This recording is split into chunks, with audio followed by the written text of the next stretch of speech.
महायुती सरकारचा मंत्रिपदाचा फॉर्म्युला जवळपास निश्चित झालाय। भाजपला सर्वाधिक 25 मंत्रिपदं मिळणार आहेत। शिवसेनेला 9 कॅबिनेट, 3 राज्यमंत्रीपदं मिळणार आहेत। राष्ट्रवादीला 6 कॅबिनेट आणि 2 राज्यमंत्रीपदं मिळणार आहेत। शिवसेनेला नगरविकास खातं मिळण्याची शक्यता आहे। गृहमंत्रीपद भाजपकडेच राहणार असल्याची माहिती सुद्धा समोर येते। आताच्या घडीची एक मोठी बातमी आपण बघतोय।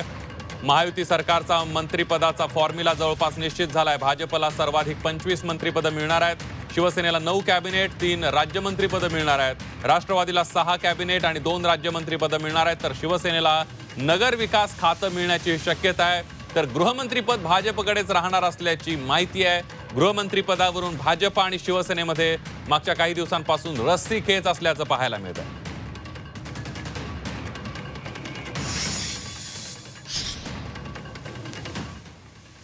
आपण बघतोय मंत्रिपदाचा फॉर्म्युला कसा असणार आहे। भाजप 25, शिवसेना 12 आणि राष्ट्रवादीला 8 मंत्रिपदं मिळण्याची शक्यता आहे।